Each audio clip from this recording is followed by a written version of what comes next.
ତାକୁ ଆସିଲା ସୁଭଦ୍ରା ଟଙ୍କା। ଏଥର ବି କିଛି ହିତାଧିକାରୀ କାହିଁକି ପଡ଼ିଲେ ବାଦ୍ ଆସନ୍ତୁ ଜାଣିବା।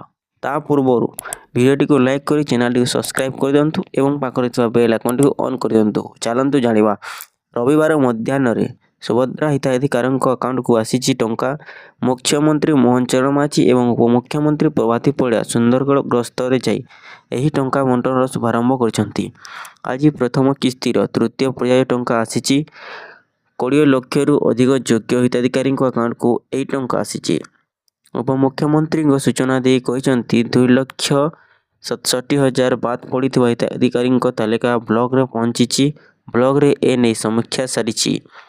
ପ୍ରାୟ 25% ସଂଶୋଧନ ହୋଇସାରିଛି। ବାକି ଜମି ସମସ୍ୟା ଯୋଗୁଁ ଯେଉଁମାନେ ନାମ ତାଲିକାରେ ନାହିଁ ତାଙ୍କ ନାଁରେ ଜମି ନାହିଁ କିନ୍ତୁ ସେମାନେ ଧାନ ବିକିଛନ୍ତି ଏହି ବାବଦରେ ସରଜମିନ କରାଯାଇଛି। ସେମାନେ ଡିସେମ୍ବରରେ ସୁଭଦ୍ରା ଟଙ୍କା ପାଇବେ। ଆଉ 5 ଲକ୍ଷର କିଛି ଅସୁବିଧା ରହିଛି ତାହା ସାବଧାନ ହୋଇନାହିଁ ସେମାନେ ଆଜି ଟଙ୍କା ପାଇବେ ନାହିଁ।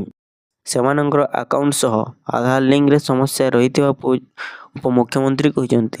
ଏହିସବୁ ସଂଶୋଧନ ହେବା ପରେ ସେମାନେ ସାମିଲ ହୋଇପାରିବେ।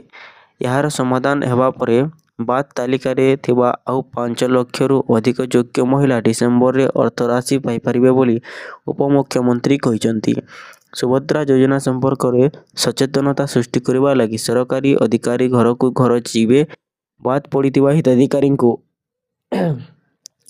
ସାମିଲ କରିବା ପର୍ଯ୍ୟନ୍ତ ପ୍ରକ୍ରିୟା ଜାରି ରହିବ। ଜଣେ ବି ଯୋଗ୍ୟ ହିତାଧିକାରୀ ଏହି ଯୋଜନାରୁ ବଞ୍ଚିତ ହେବେ ନାହିଁ। ସମସ୍ତ ହିତାଧିକାରୀଙ୍କୁ ଟଙ୍କା ପ୍ରଦାନ କରାଯିବ ବୋଲି ପ୍ରଭାତୀ କହିଛନ୍ତି। ସୂଚନା ଥାଉକି ଗତ ସେପ୍ଟେମ୍ବର 17 ଓ ଅକ୍ଟୋବର 9ରେ ଦୁଇଟି ପର୍ଯ୍ୟାୟରେ ପ୍ରାୟ 60 ଲକ୍ଷ ମହିଳାଙ୍କୁ ସୁଭଦ୍ରା ଟଙ୍କା ପ୍ରଦାନ କରାଯାଇଛି।